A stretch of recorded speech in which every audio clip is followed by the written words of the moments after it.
అమ్మవారు చెరుకు విల్లు పట్టుకుంటుంది. ఏమిటి చెరుకు విల్లు ప్రత్యేకత అంటే, చెరుకు విల్లుగా ప్రత్యేకత కాదు, అది చేయి మారితే ప్రత్యేకత. ఎందుకని?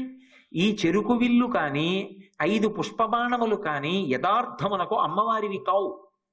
అవి ఎవరివి అంటే మొట్టమొదట మన్మధుడివి.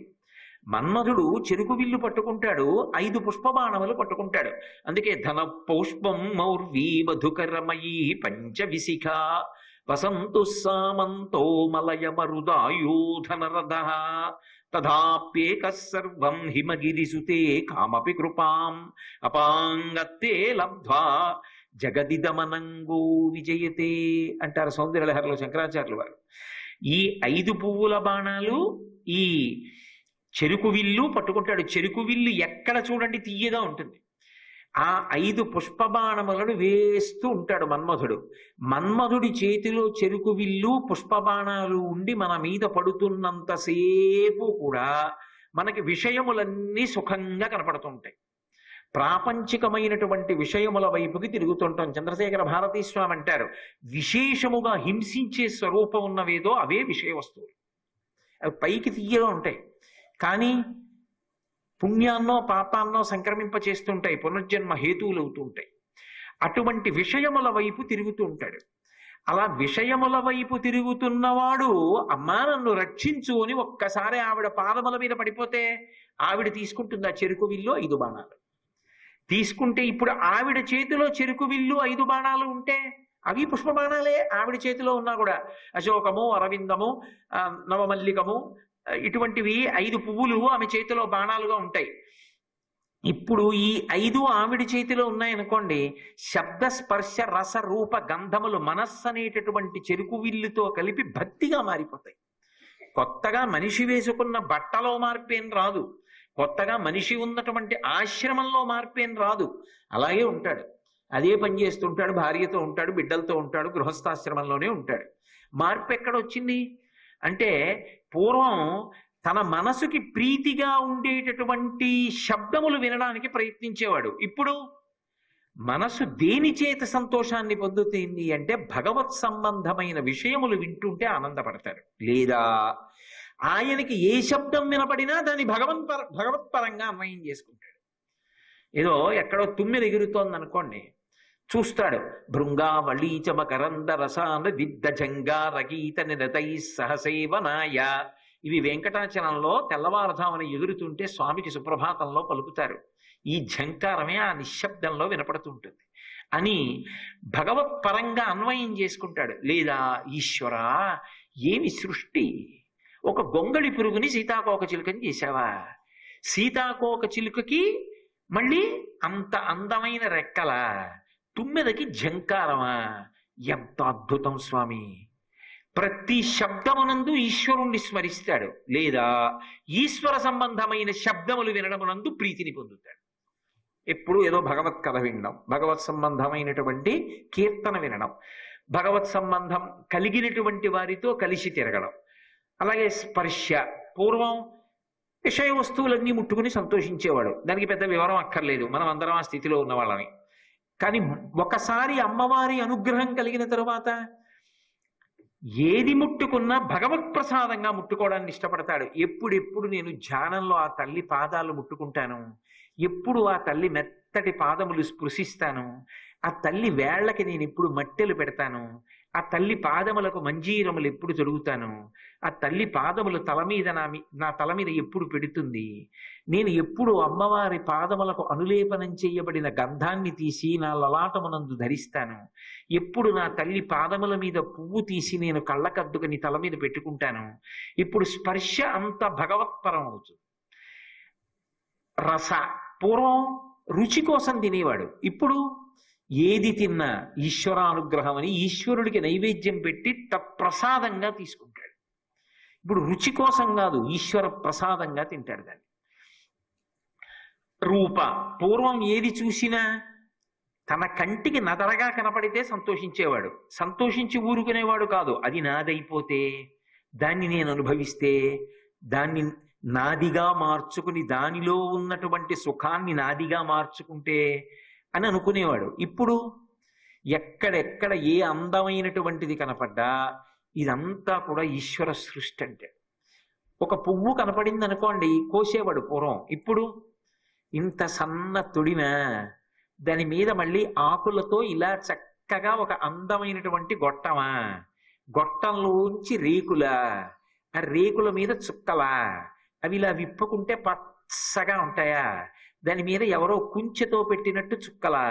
మెట్ట తామర పూలు ఉంటాయి చూడండి, ఏదో ఆ పక్కన నీటి వల్ల మొలుస్తుంది మెట్ట తామర, అది పువ్వు పూస్తే చూడండి ఇంత పువ్వు ఉంటుంది, దాని మీద ఇలా ఎవరో కుంచెతో చిత్రకారుడు పెట్టినట్టు చుక్కలా, అక్కడక్కడ నెమలి కన్నుల్లా ఉంటుందా, అందులో సౌరభమా, దాన్ని ముట్టుకుంటే అంత సౌకుమార్యమా, తుంపేశానా ఇలా వడిలిపోయి నీరసంగా పడిపోతుందా, ఆకుపచ్చ చెట్టుకి దాన్ని తొడిగాడా, ఎంత అందం.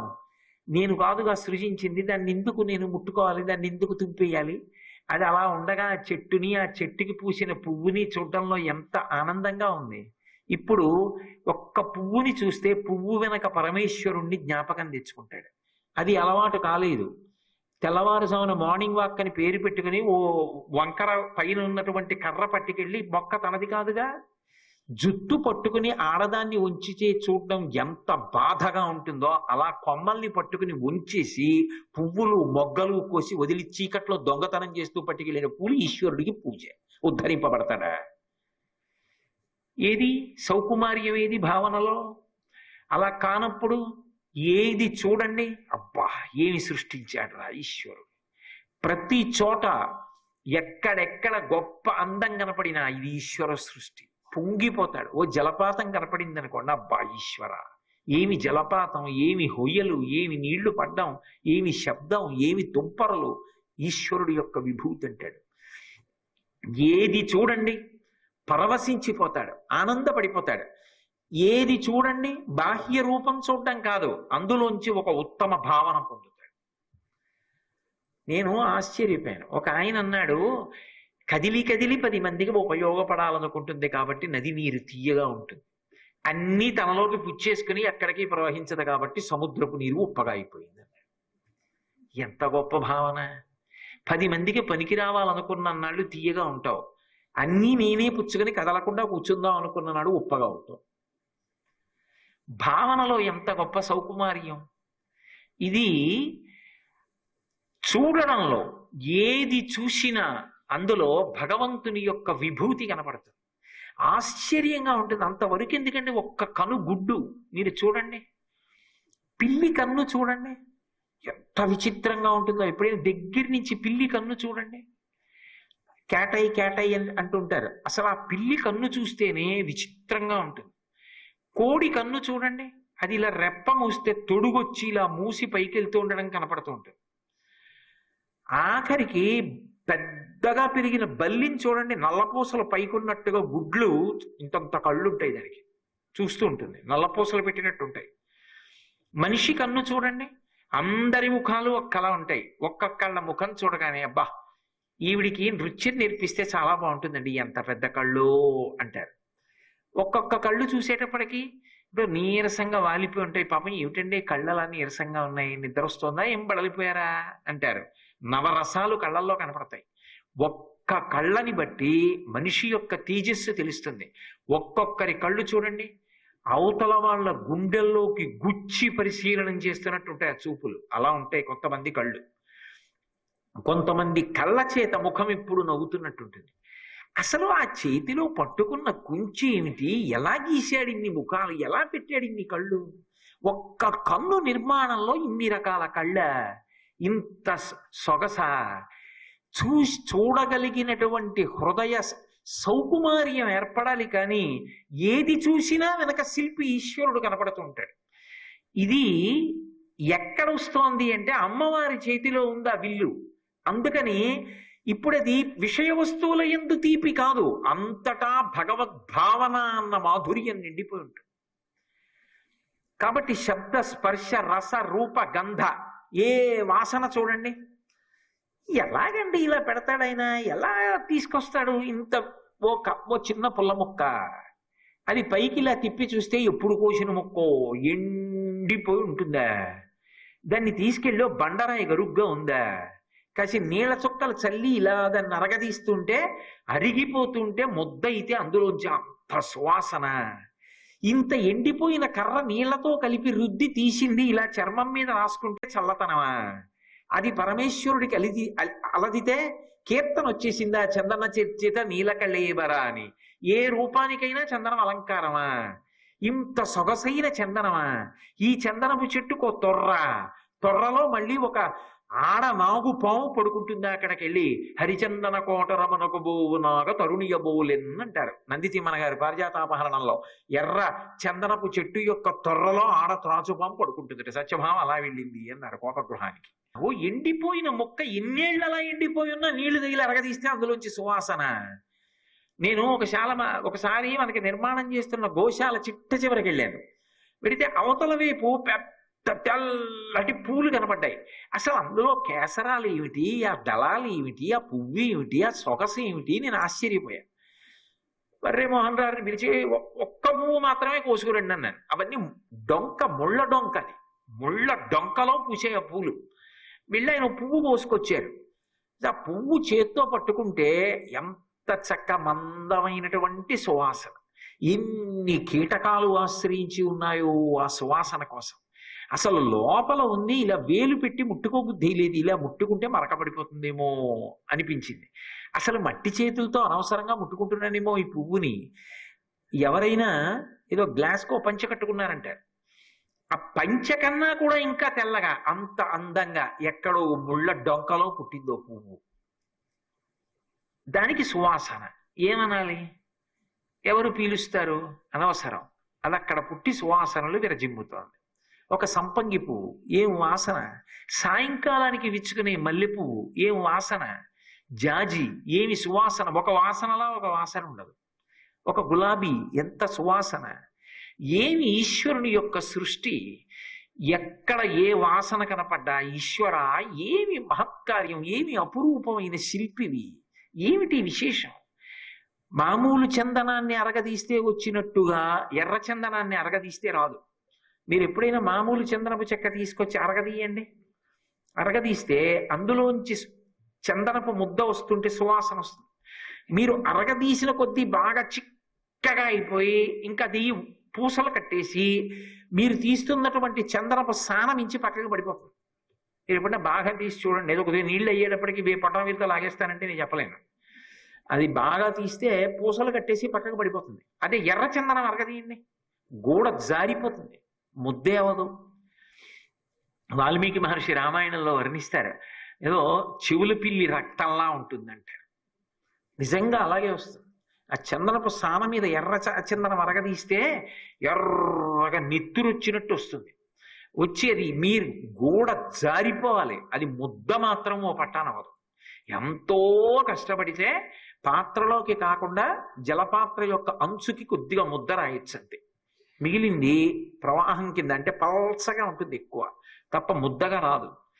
ఇది చందనమే, ఇది చందనమే. ఒకసారి ఎర్ర చందనం తీసిన సాన మీద మామూలు చందనం తీశారనుకోండి, ఇక పసుపు రంగు రాదు. ఎరుపు పసుపు కలిసిపోయిన ఒక నలుపు రంగు వస్తుంది కొత్తగా, కపిలవర్ణంలాగా. మళ్ళీ సాన శుభ్రంగా కడిగితేనే ఈ చందనం తీయాలి. ఎర్ర చందనానికి వాసన ఉండదు. కానీ ఎర్ర చందనం అలదుకుంటే మాత్రం అబ్బా చాలా మనస్సు ప్రశాంతత పొందుతుంది. పరమేశ్వరుడికి అందుకే ఎర్రచందనం అలంకారం చేస్తారు. పూర్వం చక్రవర్తులు ఎర్రచందనాన్ని అలంకారం చేసుకున్నారు. ఇప్పుడు ఎర్రచందనం గురించి ఎక్కువ మాట్లాడడానికి కూడా భయం వేస్తుంది. కాబట్టి ఈశ్వర ఇన్ని సువాసనలా! కాబట్టి ఏ వాసన చూసినా ఈశ్వర పరం అవుతుంది. ఇప్పుడు మనస్సు ఏమైంది? విషయ వస్తువుల యందు తిరగట్లేదు. ఏది చూసినా ఈశ్వరుడితో అన్వయం అవుతోంది. ఇది మన్మధుడి చేతిలో ఉంటే పునర్జన్మ హేతు అవుతుంది విషయ వస్తువులను అనుభవించి. అమ్మవారి చేతిలో ఉంటే భక్తి పాశములు పడి దగ్గరికి లాక్కుంటుంటుంది ఆవిడ పాదముల వైపు. నిరంతరం మనస్సు యొక్క భావన భగవంతుని వైపుకి తిరిగిపోతుంటుంది. ఏం చూసినా ఏం చేసినా అవే అటువైపే ఆలోచన వెళ్ళిపోతూ ఉంటుంది. అలా వెళ్ళిపోయేటట్టు చెయ్యగలిగినటువంటి ధనుర్బాణములను ఆవిడ చేత్తో పట్టుకుంది. కాబట్టి కాల కాల ఫణిపాశ బాణ ధనురంకుశా మరుణ మేఖలాం. అంకుశ అమ్మవారు అది రాగస్వరూప పాశాఢ్య అయితే క్రోధాకార అంకుశోజ్వల. పైన పట్టుకునేటటువంటి రెండు చేతుల్లో ఒక చేతిలో అంకుశాన్ని పట్టుకుంటుంది, అది క్రోధాకార అంకుశోజ్వల. అంకుశము అన్నది ఎవరి విషయంలో ఉపయోగిస్తారు? అంకుశము అంటే కుక్కను కొట్టడానికి వాడతామండి. ఓ అంకుశం చేసిస్తే మా ఇంట్లో పిల్లిని కొడతామండి అందరూ. అంకుశము దేని కొరకు? ఏనుగుని నియంత్రించడానికి వాడతారు. ఏనుగు అన్నది పోలికలో ఎప్పుడు వాడతారు? చాలా పెద్దదనుకోండి, ఏనుగంత ఉన్నాడంటారు. ఆయన నిజంగా అంత ఉన్నాడో లేదో కానీ ఏనుగంత ఉన్నావు, బుద్ధి లేదురా నీకు అంటారు. ఏనుగంత తింటాడండి అంటారు. ఏనుగంత బుద్ధి అండి, ఏనుగంత ఉందండి ఆయన దగ్గర. ఏనుగంత అంటే చాలా పెద్దది. క్రోధాకారాంకుశోజ్వల, అంకుశం క్రోధంతో కలిపారు. ఎందుకని? కోపం వస్తే అలా ఉంటుంది, దాన్ని నియంత్రించాలి. కానీ నిప్పురవ్వగా పుడితే భగ్గున మంటగా పెరిగిపోవడానికి క్షణం పట్టదు. ఎంతో పరిశీలన ఉన్నవాడు, తనని తాను నియంత్రించుకోగలిగిన వాడైతేనే కాసేపు దాన్ని ఎక్కడి వరకు అవసరమో అక్కడ వరకు సాధనంగా వాడుకొని నోటి వెంట రాకూడని మాట రాకుండా మాట్లాడి విడిచిపెట్టేసి వెంటనే తరువాతి కార్యంలోకి వెళ్ళిపోగలరు. లేకపోతే అది వశం చేసుకుందా, ఇక తర్వాత మాట కూడా మీరు మాట్లాడలేరు, ఊగిపోతాడు మనిషి. అందుకే ఎలిఫెంటైన్ ఇన్ ప్రపోర్షన్ అంటుంటారు ఇంగ్లీష్లో, ఏనుగంత పరిమాణంలో ఉంది అంటుంటారు. అంత పెద్ద ఏనుగుని ఇది నియంత్రిస్తుంది అంటే ఒక అంకుశం నియంత్రిస్తుంది, ఇంత ఉంటుంది. ఇంగ్లీష్లో స్మాల్ హెచ్ రాస్తారే, ఆ హెచ్ ఎలా ఉంటుందో అంకుశం అలా ఉంటుంది. మీరు ఎప్పుడన్నా చూశారో లేదో. అంకుశం అంటే ఏనుగు వణికిపోతుంది. ఎందుకంటే అది పెట్టి ఇక్కడ పొడుస్తారు, కుంభస్థలంలో పొడుస్తారు. ఎంత బాధో ఏనుగుకి, అందుకే లొంగిపోతుంది. క్రోధము అంత అయినప్పటికీ కూడా అది అంకుశానికి లొంగుతుంది. క్రోధం ఎవరినో బాధ పెడుతుంది అనుకుంటే అంతకన్నా అమాయకపు విషయం ఇంకొకటి లేదు. ఎందుకో తెలుసా? మీకు నేను ఒక్క విషయం చెప్తాను. పిల్లలు ఉంటారు, పిల్లల దగ్గర అమ్మకి కోపం తరచుగా వస్తుంటుంది. అమ్మ పిల్లల దగ్గర పెద్ద పెద్ద ఉపన్యాసాలు చేస్తూ ఉంటుంది. మీరు ఎప్పుడైనా విన్నారో లేదో, చిన్న పిల్లలు ఉంటారు, వాడిని నిలబెట్టేసి ఏమనుకుంటున్నావు, నీ ఇష్టం వచ్చినట్టు ప్రవర్తిస్తున్నావు, నీ సంగతి చెప్తాను పద హైదరాబాద్, అస్తమానం ఇక్కడే ఉంటావు అనుకుంటున్నావా, ఇక్కడి నుంచి పద ఇంటికి, నీ సంగతి చెప్తాను, ఏమనుకుంటున్నావో. ఆహా, అమ్మంటే ఏమనుకుంటున్నావు, ఇన్ని చెప్తుంది. వాడు అన్నీ వింటాడు, వాడికి ఏమైనా అర్థం అయితే కదా. అన్నీ అయిపోయాక వాడు నవ్వుతాడు. ఏమైంది, వీడు క్రోధం అన్వయం అయిందా? వాడికి పుచ్చుకుంటే కదా, వాడికి ఏమైనా తెలిస్తే కదా వాడు పుచ్చుకోలేదు. అది ఎందుకు పనికిరాలేదు ఆ కోపం. మీరు ఎవరి మీదో కోపడ్డారు అనుకోండి, ఆయన ఉమామహేశ్వర పరబ్రహ్మార్పణమస్తు అని వెళ్ళిపోయాడు అనుకోండి, మీ పరిస్థితి ఏమిటి? మీరు కూడా వెంటనే నవ్వి ఊరుకోలేరు, ఇంకా కోపం వస్తుంది. బుద్ధుందా లేదా అండి, తిడుతుంటే అలా వెళతాడేంటండి అంటారు. అందుకే కోపమును నిగ్రహించడానికి సాధనం ఒక్కటే చెప్తుంది శాస్త్రం. ఎందుకు కోపపడుతున్నావు? అవతలవాడు తప్పు చేశాడని. మంచిదే, నువ్వు ఎప్పుడు తప్పు చేయలేదా? నువ్వు ఎప్పుడు తప్పు చేయకపోతే కోప్పడు. బెబ్బే తప్పు చేయకూడదండి, నేను తప్పు చేసిన వాడిని. అయితే ఏ తప్పు జరిగిందో దిద్దడానికి కోప్పడంతే, అంతవరకు. అది ఎంతవరకు అవసరమో అంతవరకు కోప్పడు. గుర్తింపబడింది తప్పు, వెంటనే వదిలే, అంతే. అంతే, సాధనంగా వాడు, అంతకు మించొద్దు. ఇది కోపాన్ని నియంత్రించుకునేటటువంటి విధానం. రెండు, కోపముతో మీరు ఏది సాధిద్దాం అనుకుంటారో అది మీరు సాధించగలరు అని విశ్వసించడం చాలా కష్టం. కానీ ప్రేమ చేత మాత్రం ఏదైనా సాధించవచ్చు. ప్రేమ చేత సాధించలేనిదన్నది లోకంలో ఉండదు. అందుకే మీరు చూడండి, ఎంత తప్పు చేసిన వాడు కానివ్వండి, అయ్యా నిజమే నేను తప్పు చేశాను, మీరు తండ్రి లాంటి వారు కాబట్టి పెద్ద మనస్సుతో ఆలోచించి నన్ను క్షమించండి అని ఒక్క మాట అన్నాడు అనుకోండి, ఇక సాగ తీయడానికి వీల్లేదు. ఫోన్లే ఇంకెప్పుడు చేయకు. ప్రేమతో మీరు ఒక విషయాన్ని చెప్పారనుకోండి, అది ఉద్విగ్నతని కల్పించదు. కోపం అన్ని వేళలా ఫలితాన్ని సాధిస్తుందని చెప్పడం కుదరదు, ప్రేమ సాధిస్తుంది. అందుకే అమ్మవారు కోపాన్ని నియంత్రించుకునేటటువంటి శక్తిని ఇస్తుంది. ఒక్కొక్కసారి కోపం తారస్థాయికి వెళ్ళిపోయింది అనుకోండి, నిగ్రహించుకోలేకపోయాడు అనుకోండి, జీవితాంతం బాధపడవలసినటువంటి సంఘటన జరిగిపోతుంది ఆ కోపంలో. అలా జరగకుండా ఉండాలి అంటే కోపాన్ని నియంత్రించుకునే శక్తి ఉండాలి. పైగా కోపధారి దగ్గరికి అందరూ వెళ్ళడానికి ఇష్టపడరు. ఆయన కోపధారండి, ఏమో గబుక్కుని ఏం చేస్తాడో అంటారు. ఏ మాట అంటాడో తెలియదండి, మంచివాడే, ఏం ఉపయోగం, ఇప్పుడు ఎడతాం ఏదో మాట నేస్తాడు చటుక్కుని, ఆ తర్వాత ఎంత ప్రేమగా మాట్లాడితే మాత్రం మనసుకి కలుక్కోమంటుంది కదండి. అందుకని వద్దు ఆయనతో స్నేహం అంటారు. అందుకే ఆ కోపాన్ని మనంగా నిగ్రహించుకోలేము. అమ్మవారి అనుగ్రహం కలిగితే కోపాన్ని నిగ్రహించుకునేటటువంటి మార్గం మనకి లభించి దాన్ని ఎందు ఊడ్చుకోగలుగుతాం. ఇంత ఏనుగు క్రోధమునకు ఎలా వశపడుతుందో అమ్మవారి చేతిలో ఉన్నటువంటి అంకుశము ఏనుగంత కోపాన్ని నిగ్రహించి కోపమును పరిశీలించుకునే శక్తి అనుగ్రహింపబడుతుంది. దానివల్ల పాపము నుండి వినిర్ముక్తుడవుతాడు. కాబట్టి అమ్మవారి చేతిలో ఉన్నటువంటి అంకుశాన్ని ప్రతిరోజు ఒక్కసారి చూసి ధ్యానం చెయ్యి. నాకు తెలిసి మీరు ఒక మాట అడుగుతారు, బాగుంది కానండి, అలా ఒక మూర్తిలోంచి నచ్చినవి 3, ఒక మూర్తిలోంచి నచ్చినవి 1 అలా తెచ్చుకుని అలా మనం ధ్యానాలు చేసుకుంటుండొచ్చా? అప్పుడు ఇది లలిత చేతిలో ఉన్నది, ఇది మారియమ్మన్ చేతిలో ఉన్నది, అలా కదా అన్వయం అయిపోదా?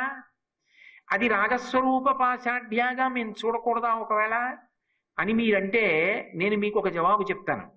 శంకర భగవత్పాదుల యొక్క దూరదృష్టి, ఆయన యొక్క జ్ఞానము, ఆయన యొక్క పరిశీలనము, ఆయన యొక్క ప్రతిపాదన ఏ కారణము చేత కూడా తిరస్కరింపబడేవిగా ఉండవు అని మీరు గుర్తుపెట్టుకోవాలి. జీవితంలో ఎప్పుడూ విడిచిపెట్టకుండా ఉండేది ఏది? నీడ. వస్తువు నీడ ఎన్నడూ ఒకదానిని ఒకటి విడిచిపెట్టవు, ఆశ్రయించి ఉంటాయి ఒకదాన్నొకటి. అలాగే ఎప్పుడు ఒకటి ఉంటే రెండోది లేదు అని చెప్పడానికి వీలు లేకుండా ఉండేది ఏదంటే రాగం ఉంటే ద్వేషము, ద్వేషం ఉంటే రాగము. ఇది బాగా పట్టుకోవాలి మీరు. నాకు రాగం ఉందనుకోండి, నాకు ఆయన అంటే ఇష్టం అన్నాను అనుకోండి, ఖచ్చితంగా ఎవరో అంటే కోపం కూడా ఉంటుంది. ఎందుకంటే ఆయనలో కొన్ని గుణాలు ఇష్టం, అంటే కొన్ని గుణాలు లేని వాడి మీద అప్రీతి కూడా ఉంటుంది. ఇప్పుడు అది ఉత్తమమైన కోపం అనుకోండి, పర్వాలేదు. నాకు ఆయన మీద కోపం కాదండి, ఎందుకు ఇప్పుడు అటువంటి పనులు చేస్తూ ఉంటాడు, ఆయన చేసే పనుల మీద కోపం, ఆయనలో మార్పు రావాలని కోరుతున్నాను. భావన పండితే ఏమవుతుందంటే ఎవడు చెడు మార్గంలో ఉన్నాడో వాడు ఉద్ధరింపబడాలని మొదటి ప్రార్థన జరుగుతుంది. వాళ్ళు పర్వాలేదండి, పాపం ఆయన ఒక్కడే దూరంగా ఉండిపోతున్నాడు, ఆయన అనుగ్రహింపబడాలి ఈశ్వరా అని ముందు ప్రార్థన చేస్తారంటే మనసు పండిందని గుర్తు. ఇప్పుడు రాగం ఉంది, ద్వేషం ఉంటుంది.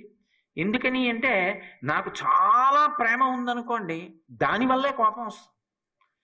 ఎక్కడ నాకు విపరీతమైన ప్రేమ ఉండిపోయిందో, ఆ వస్తువు నాకు కొంచెం దూరం అయినట్లుగా అనిపించినా, ఆ వస్తువు నన్ను అవమానించింది అనిపించినా, ఆ వస్తువు నన్ను ఉపేక్షించింది అనిపించినా నాకు కోపం వస్తుంది. నాకు ఏసీ అంటే చాలా ప్రీతి అనుకోండి, ఆ ఏసీ ఫెయిల్ అయిపోతే కోపం వస్తుందా రాదా? దిక్కుమాల ఏసీ ఫెయిల్ అయిపోయిందని. ఎందుకని ఏసీ మీద ఉన్న ప్రీతి రాగము ద్వేషమునకు కారణమైంది. ద్వేషం ఎక్కడుందో అక్కడ రాగం ఉందని గుర్తు, అది మళ్ళీ వచ్చింది అనుకోండి, మళ్ళీ పనిచేస్తోంది అనుకోండి, అమ్మయ్యా అంటాడు. రాగము ద్వేషము కలిసి ఉంటాయి. అందుకని అంకుశం చెప్పాక రాగం గురించి మీకు చెప్పలేదని ఎవరు చెప్పారు? క్రోధాకార అంకుశోజ్వల చెప్తే అది రాగస్వరూప పాశాఢ్య చెప్పేసినట్టే. అది ఎక్కువ ఉపకారం చేయడానికి మారియమ్మని చేతి ఆయుధంగా కూడా చెప్పారు. ఇప్పుడు మీరు దాన్ని రాగస్వరూప పాశాఢ్య అంటే కాదన్న వాళ్ళు ఎవరు? మీ ఇష్టం, అలాగా అన్వయం చేయొచ్చు, కాదనడానికి వీల్లేదు. ఏమి శంకరాచార్యుల వారి ప్రజ్ఞ! ఉన్న ఉపకారాలకి కొత్త ఉపకారాన్ని మూట కట్టి మనకు అందిస్తూ ఉంటారు. ఇది శంకర భగవత్పాదుల యొక్క అనుగ్రహం. అందుకే ఒకదాని గురించి ఆలోచించడం మొదలు పెడితే అది చివరి వరకు విస్తరించి ముడిపడుతుంది. అలా ముడిపడితేనే మాల. రత్నంతో రత్నం, రత్నంతో రత్నం ముడిపడాలి. ముడిపడితే మాల, కానీ దేనికి విడివిడిగా ఉంటే రత్నాలంటాం. అలా ముడి వేయడానికి మొదటి దాన్ని మార్చి కలుపుతారు, అప్పుడు మాల అంటారు. రత్నం తీసుకొచ్చి రత్నంగానే అలా పెట్టి రత్నం పక్కన రత్నం పెట్టి నేను మాల చేస్తానంటే అవుతుందా? దీన్ని బంగారంలోకి పొదిగి ఓ చిన్న తీగ తీసి మళ్ళీ ఇక్కడ బంగారం కుదురు చేసి అందులో ఇంకో మణి పెట్టాలి. మొదటి దాన్ని బంగారంలోకి ఇమడిస్తే మీరు అక్కడి నుంచి లాగిన తీగలోంచి మిగిలిన వాటిని ఆలోచించి వెనక్కి వచ్చి రత్నాల మాల అవుతుంది. అందుకని కాల కాల పణిపాశ బాణ ధనురంకుశ మరుణమే కలాం అంటారు. అరుణమేఖలాం, అమ్మవారు పెట్టుకున్నటువంటి వడ్డాణం ఎర్రగా ఉంది అన్నారు. అదేమిటి వడ్డాణం ఎర్రగా ఎందుకుంటుంది? ఎంతో మంది వడ్డాణం పెట్టుకుంటారు, పెట్టుకున్న వడ్డాణాలన్నీ ఎర్రగా ఉంటాయా? అయితే స్త్రీలే వడ్డాణం పెట్టుకుంటారని మీరు అనుకోకండి, పురుషులు కూడా వడ్డాణం పెట్టుకుంటారు. పురుషులు పెట్టుకునే వడ్డాణానికి ఓ పేరుంది, వాళ్ళు పెట్టుకుంటారు. పూర్వం మహారాజులు వాళ్ళు పెట్టుకోవాలా వడ్డాణాలు? డబ్బు ఉండాలి కానీ వాళ్ళు కూడా పెట్టుకోవచ్చు. కాబట్టి మొలనూలు అంటారు, వాళ్ళు పెట్టుకుంటారు. శంకర భగవత్పాదులు ఇక్కడ ఒక చమత్కారం చేస్తున్నారు అని మీరు గుర్తుపట్టాలి. ఆయన మేఖలా శబ్దం వేశారు. మేఖలాకి వడ్డాణానికి ఓ తేడా ఉంది. వడ్డాణము అంటే చిరుగంటలు ఉండాలి, దానికి కింద చిన్న చిన్న చిన్న చిన్న గంటలు ఉండాలి. వడ్డాణం పెట్టుకుని నడుస్తున్నారు అనుకోండి, అమ్మవారు నడిస్తే ఎలా వస్తుందో అలా చిన్న చిన్న గంటల ధనుస్తుంది. చిరుగంటలు ఉంటే వడ్డాణం అంటారు. చిరుగంటలు లేకుండా కేవలం నూలు అంటే మీకు బాగా అర్థం అవ్వాలంటే అదొక బెల్ట్ లా పెట్టుకున్నారు అనుకోండి, అప్పుడు మేఖలా పెట్టుకున్నారు అంటారు. మేఖలా అయితే దానికి 8 వరసలు ఉండాలి. అంటే చూడండి, ఏదో ఇలా 8 తాళ్ళు కింద పేని ఇలా నిలువుగా దానికి పటకాలు వేసి బెల్ట్ లా చేసి పెట్టుకున్నారు అనుకోండి, అలా పెట్టుకుంటే మేఖలా ధరించారు అంటారు. శ్రీ ఉమామహేశ్వర పరబ్రహ్మార్పణమస్తు.